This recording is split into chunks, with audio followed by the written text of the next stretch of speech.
Diyos. Pero tayo po na nakakilala kay God, ang una po nating anuhin dapat po is kapit talaga tayo kay God. Kasi mahirap po na parang sabihin mo, "Matatag ako, sige lalaban ako." Tapos ikaw na yung nadala nila sa kadiliman, 'di ba mali 'yun. So ibig sabihin po, 'yun yung po sinasabi natin na every second of our life connected ka kay God. Ibig sabihin po lagi tayong handa. Alam po natin 'yun, 'di ba, yung sa binigay sa atin ni God na ano yun, parang kasangkapan, 'di ba? So ibig sabihin yung kasangkapan na yun, dala mo siya kahit saang ka dalhin ni God. Kasi not all the time po, okay, ito po yung na-realize ko. Tapos parang minsan naguguluhan ka, bakit ako nandito? Tapos na-realize ko, may purpose pala si God. Hindi kanya dadalhin sa isang lugar na wala siyang reason. So yun na yung siguro na-realize ko, na sabi ko nga kay mama, then inaano ko yung kay pastora, na yung pag may nagpapatotoo si pastora sa akin, alam ko yung situation niya, Pastora Divine. So may situation siya na parang mahirap, pero hindi mo siya makakakitaan na yung parang nagwo-worry. Sabi niya, idasal natin to kay God, i-pray natin kay God. So parang sinabi ko, oh, possible pala yun. So parang doon ko na-realize na ako kapag may dumarating na sitwasyon, oo, tao tayo eh. Magla ka magwo-worry. Pero maiisip mo na, teka lang, posible. Kasi nagawa ni Pastora sa biyaya ng banal na espiritu, tayo din. So ibig sabihin, ang bawat isa pala sa atin is nagiging magandang impluwensya sa ibang tao. Yun po yung dapat nating gawin. Tunay na Kristiyano po, tunay ka loob, labas ng simbahan. Tunay ka, may nakaharap na tao o hindi. Bakit? Kasi yung pagiging tunay mo, hindi mo ipapakita sa tao. Kasi kahit anong kagandahang ipakita mo sa kanila, hindi nila makikita ang tunay mong kalooban. Only God knows. Eh yung tunay na Diyos na siyang nakakakita ng tunay, nasa lahat ng dako. Nakikita, naririnig niya tayo kahit saan, kahit kailan. Ibig sabihin, wala tayong maitatago sa Kanya. Kaya po, ang lagi natin iisipin, kahit nasaan tayo, kahit anong oras, Lord, kasama kita sa loob ko. Lord, nakikita mo ako, bago ko pa man isipin, bago ko pa man gawin, alam mo na. Lord, mahal kita, ayaw ko ng kasalanan. At tutulungan po tayo ng banal na espiritu. At sa paglakad po natin sa kaliwanagan, sa pamamagitan ng liwanag ni Jesus Christ na nasa atin, yung mga tao po na nasa paligid natin, masisense nila yon. Makikita nila hindi yung kabutihan mo, yung kabutihan ng Diyos. Bakit? Kasi ang dapat lalabas sa bibig mo, hindi kabutihan mo. Hindi natin iaangat ang sarili natin. Isasabihin mo sa kanila ang mga papuri sa Diyos. Sa every time na makikita kanila, ang sasabihin nila, praise God. Kasi nakikita nila yung kabutihan ng Diyos. At yun po, yung purpose natin sa mundo. Okay po? So, ibig sabihin, Hidriit tayo ni God na may liwanag ng Diyos, yung liwanag na Diyos na yon, kung saan man tayo, hindi mo yung sinabing sasadyain mo eh. Ay, dapat dito ako sa ano. Hindi.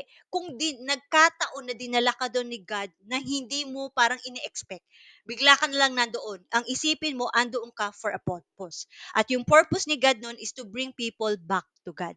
So yun na nga po yung nangyari sa akin. So hanggang nag-post ako ng post ng Bible, hanggang pa konti-konti, parang napansin namin nila mama, teka lang, parang hindi ko po sinasabing ako, pero siguro hindi lang ako. May mga tao rin siguro na ganun naging mission nila, na nag-share ng Word of God, hanggang yung plataforma na yun, karamihan na po na nakikita namin doon is nag-share na sila ng Word of God. Hanggang yung liwanag na binigay sa atin ni God, may purpose yung para ibigay doon sa mga tao kung magdadasal ako. Kasi yun po yung gusto kong sabihin sa inyo. Hindi tayo na porque sinabi, oh sige na mag-preach ka, oh, sige preach na ako. Kasi yung confidence mo nasa sarili mo, ah sige kakanta ako kasi marunong kumanta, hindi. Sabi ko, ma, kung kakanta ako, hindi ako kakanta basta-basta. Na for the sake lang na sinabi na ako kumanta ako, hindi. Sabi ko, ipipray ko to kay God. Sabi ko, at kung kakanta man ako, itong awitin na to, iaalay ko kay God. Sa kabutihan, kung tayo ang magsisimula ng kabutihan. Ibig sabihin, kung dadalhin mo yung liwanag doon sa madilim na lugar, hindi natin sinasadya. Ibig sabihin, napunta ka lang doon. Kung yung kaliwanagan ni God, example, sa family, sa trabaho, sa eskwelahan, kung sino man po makakapanood nito, kung hindi inaasahan na punta ka sa mga barkada, sa mga tao na masama. Okay? Huwag natin silang i-judge na lalayuan ko to kasi masasamang tao sila. I-pray natin kay God. I-share natin yung word of God. Magbago sila sa hindi, labas na tayo doon. Kasi ang purpose natin is just to share the word of God. Maniwala sila, praise be to God. Hindi sila maniwala, si God ang bahala sa kanila. Pero ang sinasabi ko dito, ibig sabihin, itrato natin sila bilang mahal ng Diyos. Kasi kung lagi natin mamahalin lang is yung taong kamahal-mahal, anong pinagkaiba natin sa ibang tao? 'Di ba sinabi 'yon? So, ibig sabihin, lahat ng tao makikita natin, mabuti, hindi mabuti, share natin ang salita ng Diyos. Kung paano sila magbabago, bahala na si God. Let God be God. Pero ang ibig sabihin po nito, hindi ka makikihalo sa kasamaan. Yung baluti ni God, hindi mo tatanggalin. Ibig sabihin, sila iimpluwensyahan mo na lumapit kay God, pero ikaw hindi ka nila dapat maimpluwensyahan. Kung feeling mo, nandun ka sa lugar na ikaw na yung naiimpluwensyahan, that's the time. Pray to God, then move out. Kailangan mo umalis kung feeling mo magkakasala ka. Pero kung feeling mo andoon ka sa position na yun na para makashare ng word of God at magbabago sila, praise be to God, magpagamit tayo kay God. Sa akin pinakita ni God, na grasya yun ni God. At yung grasya na yun, ginamit ko para po mag-repost ng mga Bible study na nagawa ko na dati. So, ibig sabihin, yung Word of God is alive and active. So, praise be to God. So, ibig sabihin po, wag po natin tingnan yung nasa harapan natin as if wala ng pag-asa. Dahil ang bawat isa na kinreate ni God hanggat humihinga, may pag-asa. Iba't iba man po tayo ng pinagdaraanan, lagi natin tandaan, may pag-asa sa Diyos. May pag-asa sa Diyos. Kaya nga po minsan pag may nakikita ako masamang tao, tapos yung parang feeling ko hindi magbabago, sinasabi ko, Lord, may pag-asa, Lord, kasi ikaw po yung nag-create eh. Pero Lord, sabi ko, magbago man siya o hindi, okay lang, Lord. Kasi sigurado ako sa pag-asa na binigyan niyo sa akin through Jesus Christ. Alam niyo po yung parang tipong anak ng Diyos na ang alam mo, thanks be to God, ligtas ako because I have Jesus Christ. Pero there are times na nalulungkot ka hindi para sa sarili mo. Totoo po 'yun. Minsan nalulungkot ako doon sa mga tao na alam ko na nagkakasala. Kasi alam ko yung kahihinatnan nila. Kung nalulungkot at naawa tayo sa kanila, wala tayong ibang maitutulong kundi ipakilala si Jesus Christ sa kanila. Yun po talaga ang maitutulong natin. And never give up, not unless po, na parang feeling mo nagkakasala ka na dinadala ka sa kasalanan. Never give up. Kunyari, hindi pa rin siya nakikinig, share ka ng word of God, hindi pa rin siya nakikinig, idalangin mo siya kay God at never give up praying. Hindi mo na siya nakikita, okay na, malayo na siya. Pero umaasa, Lord, umaasa ako sa tao na to, Lord, ikaw na pong bahala. Na sana, Lord, kung paano mo ako kinausap sa inyong salita, kausapin mo rin po siya. Na Lord, kung paano ka nagpakita sa akin sa pangitain, sa katotohanan, kausapin mo na siya. Bakit kasi, kung mahal mo yung tao na yun, mas mahal siya ni God. Kung meron concern dun sa tao na yun, like ko sinasabi nga eh, say ko, Lord, mahal ko tong tao na to, ayaw ko silang mapahamak. Pero Lord, pinanghahawakan ko yung pag-asa ko na maliligtas sila kasi po yung pagmamahal nyo higit kanino man. Kasi ikaw yung nag-create sa tao na yun, Lord. Kaya ikaw na po ang bahala. Ngayon kung saan man sila dadalhin ni God, God knows po. Pero tayo po magpatuloy. Kasi po, lahat ng nakakaharap natin, ngayon ko po na-realize na nandito ako, ang daming tao, ang daming iba't ibang mga problema. May problema sa sakit, may problema sa pamilya, financial, may problema sa mga ang daming mga problema. Pero sinasabi ko nga na, Lord, thank you po. Kami po, may problema man kami, pero may pag-asa po kami. Yun po yung kinagandahan ng may Diyos.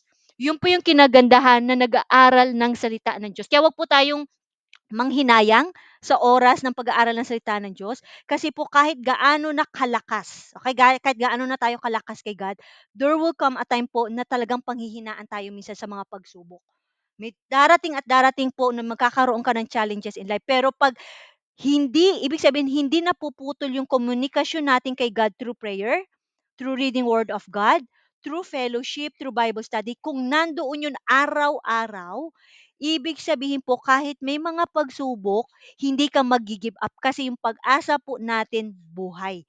Yun po natin masasabi sa sarili na natin. Kaya nga minsan pag nalulungkot ako, lagi ko naisip, bless ako Lord eh. Kasi po, kahit anuman pong mangyari, sa'yo ako. Yun po yung lagi nating tatandaan. Ano man situation natin, hindi ko po alam kung anong pinagdaraanan ng bawat isa. Minsan nga pa sinasabi ko, itong tao na 'to, gusto ko sana makasama ko siya sa langit, pero kung hindi ko po siya makasama sa langit, Lord, kalooban niyo po. Pero nagpapasalamat ako, Lord, kasi binigyan niyo na po ako ng selyo, ng banal na espiritu, ng biyaya niyo, ng paniguro na through Jesus Christ maliligtas ako.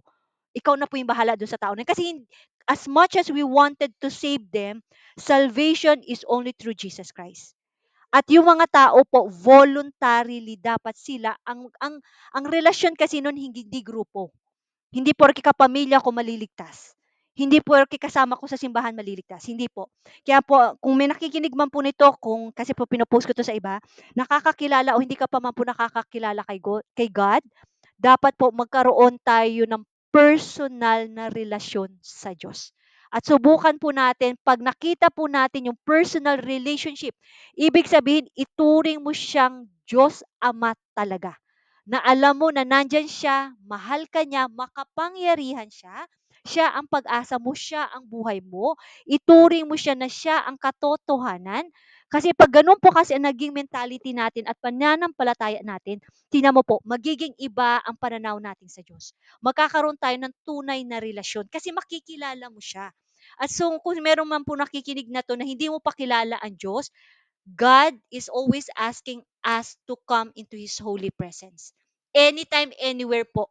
Kahit may marinig ka man na ganitong preaching o wala, personally po, maglumuhod ka, manalangin ka sa Diyos Ama sa pangalan ni Jesus Christ at hingi mo po ang pagsama ng banal na espiritu at magbasa po ng Bible at tayo po isabuhay po natin yun. At manalangin po araw-araw. Tingnan niyo po, na kahit man sabihin mo, "Sis, hindi naman nawala problema ko eh."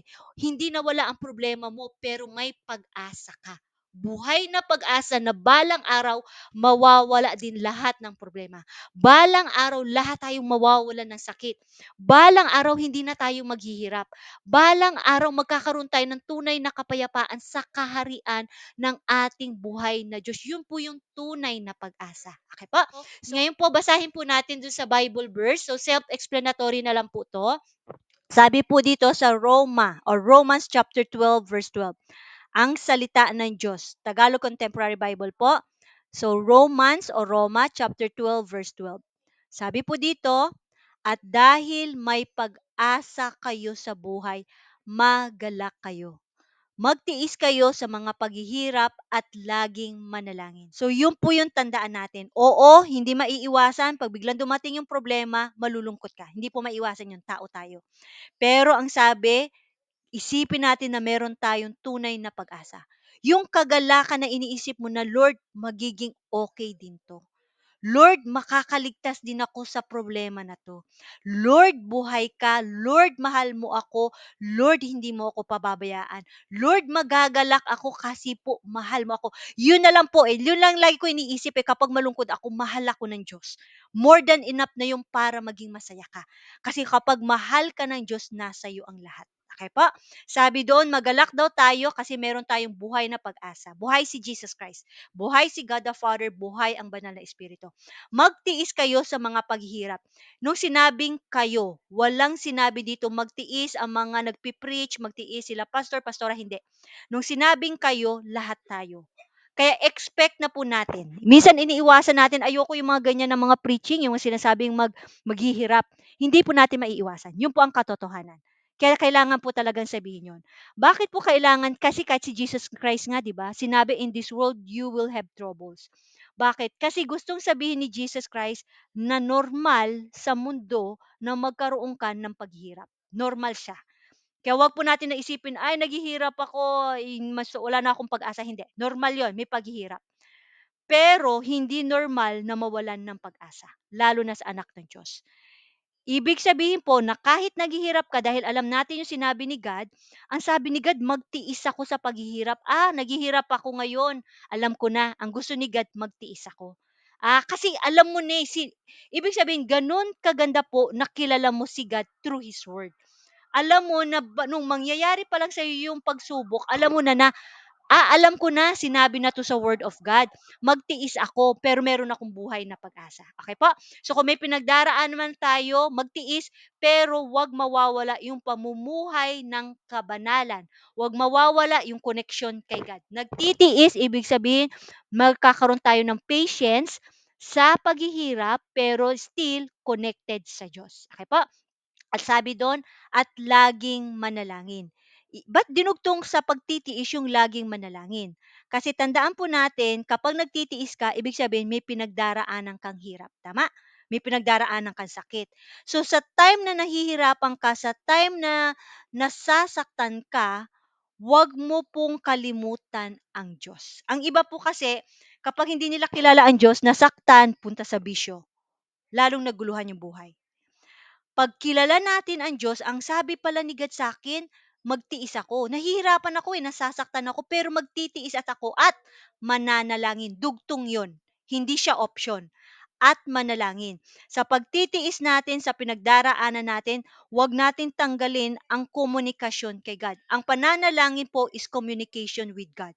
Hindi lang siya paghingi. Ibig sabihin, Lord, may pinagdaraanan ako. Lord, may pangangailangan ako. Lord, may nararamdaman ako masakit. Lord, meron nalulungkot ako sa tao na to. Lord, ikaw na po ang bahala. Lord, ano po kayang gagawin ko? Sige Lord, magbasa po ako ng Biblia. Sige Lord, attend po ako sa church service. Sige Lord, makinig po ako ng... sige Lord, mag-worship at mag-praise ako ng kanta para sa inyo. Ano ibig sabihin nun? Yung pananalangin, hindi nawawala. Yung communication mo kay God, masaya ka man o hindi.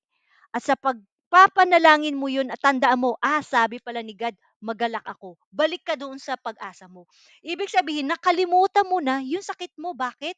Kasi natabunan siya ng mga magagandang bagay na pinapakita sa iyo ni God na hindi kanya pababayaan. Okay po? Kesa minimeditate natin yung negative things, at naglulugmok tayo, hindi, Lord, ikaw na bahala. Kakanta ako, Lord, mag-worship ako, Lord. Ikaw na bahala, may pangangailangan ako, Lord. Ikaw po may-ari ng langit at lupa. Kaya mo po to, Lord. Lord, may sakit ako. Sabi mo po, Lord, nagpapagaling ka. You're the same God yesterday, now, and forever. Titiisin ko, Lord, yung sakit, pero alam ko, gagaling din ako kasi buhay ka po na pag-asa ko. Okay po? Next po, sabi po dito sa okay, ito po. Basahin po natin sa Romans chapter 5 verses 2 to 5 ang salita ng Diyos. Romans chapter 5 verses 2 to 5. Sa verse 2 po, sa pamamagitan ni Jesus at dahil sa ating pananampalataya, tinatamasan natin ngayon ang biyaya ng Diyos at nagagalak tayo dahil sa ating pag-asa na makakabahagi tayo sa kadakilaan ng Diyos. Verse 3, at nagagalak din tayo kahit na dumaranas tayo ng mga paghihirap dahil natuto tayong magtiis. Verse 4, alam natin na ang pagtitiis ay nagpapabuti sa ating pagkatao. At kung mabuti ang ating pagkatao, may pag-asa tayo na makakabahagi tayo sa kadakilaan ng Diyos. Verse 5, at hindi tayo mabibigo sa ating pag-asa dahil ipinadama ng Diyos sa atin ang kanyang pagmamahal sa pamagitan ng banal na Espiritu na ibinigay niya sa atin. Praise God. Sabi sa verse 2, sa pamamagitan ni Jesus at pananampalataya, tinatamasa natin ang biyaya ng Diyos. So, ibig sabihin, walang ibang reason para makuha natin ang biyaya ng Diyos, hindi sa pangalan ng tao, hindi sa pangalan ng kumpanya, sa pangalan ni Jesus Christ. It's only through Jesus Christ that we can go to God our Father. The only way, the truth, and the life, Jesus Christ. Kaya napakahalaga po ni Jesus Christ sa buhay natin na siyang lumika at nagbigay ng buhay sa atin. Pahalagahan po natin si Jesus Christ. Paano po natin mapapahalagahan si Jesus Christ? Mahalin natin siya ng tunay. Paano natin siya mamahalin ng tunay? Sundin natin ang banal na kalooban niya. Okay po? At isa sa banal na kalooban ni Jesus Christ, magbasa tayo ng salita ng Diyos kasi po kapag alam natin ang salita ng Diyos, manalangin ka, pag-aralan mo, maisa sa buhay mo. Hindi mo maisa sa buhay ang banal na kalooban ng Diyos kung hindi mo alam ang salita ng Diyos. Ang salita ng Diyos o ang Biblia is Jesus Christ. Jesus Christ is the Word of God. Kaya siya lang ang daan papunta sa ating Diyos Ama. Kaya po, sa mga hindi pa po, sa nakikinig man po nito, kung hindi pa po kayo nakakabasa ng Biblia, wala pong mawawala sa iyo kung babasahin mo po ang salita ng Diyos. Praise be to God. Sobra pong, yun po ang pinapasalamat ko kay God. Nasabi ko, Lord, bago mo man ako kunin dito sa mundo, thanks God na kilala kita. Thanks God na kilala ko ang sa iyong salita. Kaya ka man po, kung sino man po nakakapanood nito, ang Biblia po dati mahirap kasi bibili ka pa. Ngayon, pinadali na ni God lahat. Lahat po tayo may cellphone. Kung gusto nyo po, i-download nyo yung Bible, Holy Bible. Kung meron ka man pong Biblia, mas maganda, yung printed copy. So, ibig sabihin, wag mo pong alisin ang salita ng Diyos araw at gabi. Napakaganda po nun, okey po? So, ang sabi po dito, biyayang tinatamasa natin. So, may biyaya po through Jesus Christ at ang sabi pa dun, sa ating pananampalataya. Napakalaga po ng pananampalataya o faith kay God the Father, Jesus Christ, and the Holy Spirit. Kasi kung nagbabasa ka ng Bible pero hindi mo pinapaniwalaan ang binabasa mo, nagdadasal ka kay Jesus Christ, kay God the Father at Holy Spirit pero hindi ka naniniwalang buhay siya, baliwala yun. Ibig sabihin po, napakalaga na nananampalataya ka na itong Biblia na binabasa ko, napaka makapangyarihan ito. Salita to ng Diyos. Pahahalagahan mo siya kapag ganun po ang nasa isip mo. Ah, ito salita ito ng Diyos. Totoo to sinasabi ni God. Sinabi ni God, magpatawad ako, magpapatawad ako. Ganun mo po makikita na pinahalagahan mo ang salita ng Diyos kapag natutunan mo na siyang sundin. Kasi kung nabasa mo, sinabi magpatawad ka, pero after mo mabasa, galit ka pa rin doon sa taong nanakit sa'yo, hindi mo po pinanampalatayaan yung binasa mo. Ang tunay na pananampalataya may pagsunod. So, ibig sabihin po, kung sinabi ng God sa salita niya, magpatawad ka, magpatawad ka. Huwag mong hayaang lumipas ang gabi. Huwag mong hayaan na maghapon galit ka. Magpatawad ka po. Okay po? Kasi tayo rin po, pinatawad tayo ng Diyos. Okay po? So, next, sabi, doon, tinatamasa natin ngayon ang biyaya ng Diyos at nagagalak tayo dahil sa ating pag-asa. So, binalik kanina, di ba? Sabi, magalak daw tayo dahil may pag-asa. Kinonfirm ulit ni God, nagagalak tayo dahil sa ating pag-asa na makakabahagi tayo sa kadakilaan ng Diyos. Ah, sister, yung pala yung pag-asa. Opo, yun yung tunay na pag-asa. Kasi minsan yung mga tao, ang pinag-asa nila, ang pag-asa ko, yuyumaman ako dito sa mundo. Yun ang makikita kong pag-asa. Hindi po. Ang tunay na pag-asa po, hindi nawawala. Ang kayamanan, mawawala. Ang buhay natin dito sa mundo, mawawala. Ang taong mahal na mahal natin, pwedeng mawala. Lahat ng nasa mundo, pwedeng mawala, temporary. Kaya wag po natin ilagay yung pag-asa natin sa trabaho, sa tao. Mahalin natin sila. Given yon. Pero yun ang maging sentro ng buhay mo, mali yun. Kasi ang tunay na pag-asa natin is yung Diyos na nagbigay ng buhay at ng lahat ng meron tayo. So, ibig sabihin, sister, nananalangin ako, gumaling ako, pero hindi pa rin ako gumagaling. May pag-asa ako, opo.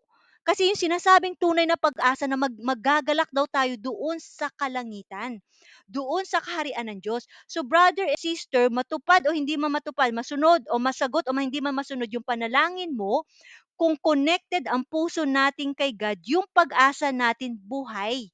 Kaya tayo nagagalak.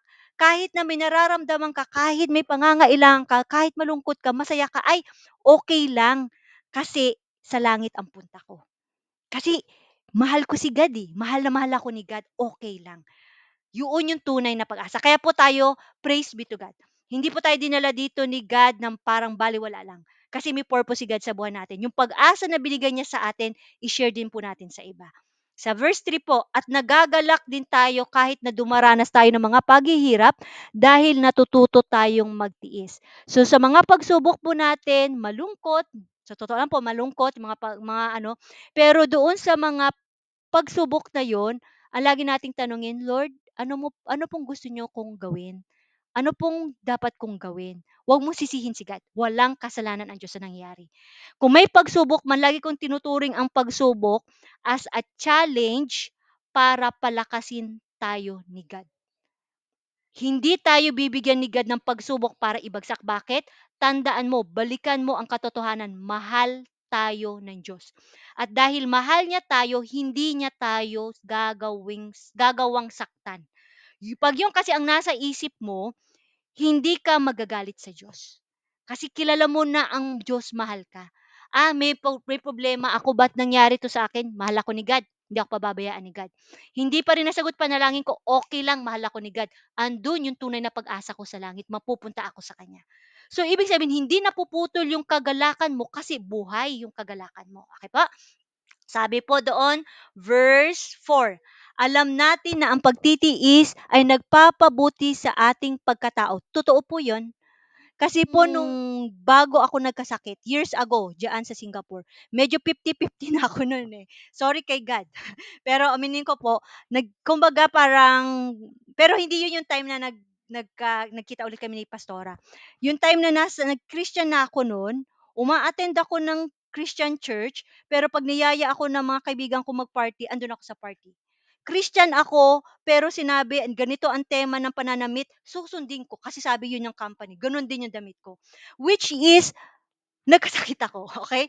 So, nagkasakit ako, nagtiis ako sa maraming paghihirap, pero nung time na nagkaroon ako ng sobrang sakit, doon ako totoong tumawag sa Diyos.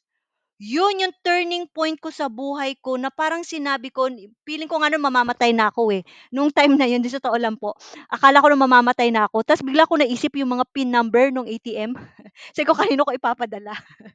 Sabi ko, paano nila mawi-withdraw sa akin yung ATM card? So, hindi mo, parang doon ko na-realize, yung kayamanan talaga, wala. Kasi kung na-deads ako, hindi nila rin na mapapakinabangan, hindi nila alam yung PIN number. So, ibig sabihin, parang doon ko na-realize, ang buhay napakaiksi. Kung pinaikot ko ang buhay ko doon, I'll never know kung nagpatuloy ako. Siguro kung hindi ako nagkasakit, baka mamaya nagpatuloy ako 50-50 Kristiyano. Eh, hindi ka naman pwede pumasok sa langit na 50% eh. Sa totoo lang po, yun lagi ko sinasabi, mahirap, oo, pero 100% ang gusto ni God. Bakit? Kasi 100% holy si God. Sister, ang hirap abutin. Sobrang hirap po abutin. Pero tandaan natin, when God says, be holy, for He is holy, inutos niya yon kasi alam niyang kaya at posible. Paano yun, sister? Holy Spirit, Word of God, Jesus Christ, and your true love to God will make you holy. Kung mahal mo talaga ang Diyos, tatalikuran mo lahat ng kasalanan, tatalikuran mo lahat kahit pa masaktan ang ibang tao na parang inuudyo ka sa kasalanan, tatalikuran mo sila kasi mas mahal mo ang Diyos. At sa pagmamahal mo ng Diyos, yung mga tao nagdadala sa kasalanan, ipapanalangin mo sila. Hindi mo sila talaga tinalikuran eh, kasi ipapanalangin mo sila. At yung turning point in time ko po na yun, doon ako napalapit sa Diyos. Doon ako natutong mamuhay na may kabanalan. Kasi sinabi ko kay God, doon ko na-realize na sabi ko, Lord, tell me what I have done wrong. Doon ni-reveal sa akin na yung pananamit ko dati. Modern po kasi. Hindi naman sobrang malala, pero modern. So, ibig sabihin yon. So, tinanggal ko lahat yon. Yung mga picture na pinagpo-post ko dati, tinanggal ko lahat yon. Lahat talagang isinuko ko kay God. Doon ko nakilala si God na every time nararamdaman ko yung sakit, luluhod ako na dati hindi ko ginagawa ko lang ng Sunday. Pero dahil may sakit ako, may pangangailangan ako, lumapit ako kay God. And praise be to God, nakilala ko ng lubusan ang Diyos. Ibig sabihin, yung paghihirap pala natin na ito, pinapadaan ka ni God dyan para i-purify ka. Kasi merong mga bagay na kailangan pantanggalin sa atin para makapasok tayo sa kaharian niya. So, ibig sabihin, kung naghihirapan ka man ngayon, iluhod natin, Lord, ano pong kasalanan ko, ano pong karumihan ko na kailangan ko pong linisin. Lord, tulungan niyo ako. Never stop praying, never stop reading the Bible of God. Wala ka nang makita, sis, wala na akong makitang kailangan kong baguhin. Bakit naghihirap pa rin ako? Kasi gusto naman ni God i-test kung gaano mo siya kamahal. Mamahalin mo pa rin ba ang Diyos kahit banal ang pamumuhay mo, pero hindi mo nakukuha ang gusto mo? Kung tunay mong mahal ang Diyos, mamahalin mo siya no matter what. At yun po yung 100% makakapasok tayo sa langit through Jesus Christ. Bakit mo sabing through Jesus Christ? Dahil hindi natin magagawang mamuhay na 100% banal kung wala si Jesus sa puso mo. Imposible yun. At pag pinasok mo si Jesus Christ sa puso mo at ang Holy Spirit, posible 100% kabanalan through Jesus Christ, and let's all bring all the glory kay God. Okay? On and off, oo, magkakasala tayo pero hindi tayo mananatili sa kasalanan. The second moment pa lang na na-realize mo, teka lang, nagkasala ako.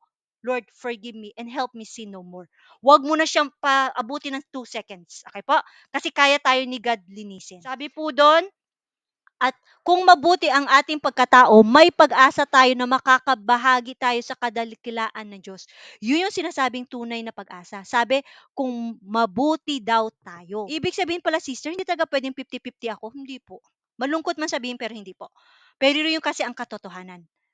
Idasal natin kay God, kaya ni God. Ako po hanggang ngayon, pinipray ko, Lord, help me to be holy. Yun na po lagi kong pinipray sa kanya pagka-umaga, Lord, help me to be holy. Kasi kaya ni God. Okay pa? So next po, sabi dito sa verse 5, at hindi tayo mabibigo sa ating pag-asa dahil ipinadama ng Diyos sa atin ang kanyang pagmamahal sa pamamagitan ng banal na espiritu na ibinigay niya sa atin. So, ibig sabihin, sister, totoo yung pag-asa ko? Opo. Kasi 'di ba sabi nga, pagmamahal ng Diyos. Dahil mahal niya tayo, hindi niya tayo bibiguin. At isang pruweba po na binigay na sa atin ni God is the Holy Spirit. Sister, paano ko malalaman na nasa akin ang Holy Spirit? Kapag natuto ka ng mahalin si God ng tunay. Kasi kapag nasa puso mo po, nasa loob mo ang Holy Spirit, tatalikuran mo ang kasalanan. Balik po rin po tayo sa kabanalan. Holy Spirit, banal na espiritu ng Diyos. Sister, gusto ko yan. Gusto nating lahat yon. Kasi isa yung way para ipakita ni God yung pagmamahal niya. Isa yung pruweba, sabi nga with the seal of the Holy Spirit na makakapunta tayo sa langit. So, kung gusto nating manatili sa atin ang banal na espiritu, patunayan natin sa isip, sa salita, at sa gawa. Dapat po tugma-tugma yun. Kung tunay na mahal mo si God, dapat lahat yan nakasynchronize. Salita, isip, gawa. Kasi kung ano ang nasa puso mo, yun ang lalabas sa bibig mo. Kung mahal mo ang Diyos, puro papuri at kabutihan ng Diyos ang lalabas sa bibig mo. Kung mahal mo ang Diyos, yung katawan mo, ang gagawin niyan, puro sa ikapupuri ng Diyos. Ganun po dapat ang tunay na pagmamahal sa Diyos. Okay pa? So tayo nga po ay manalangin.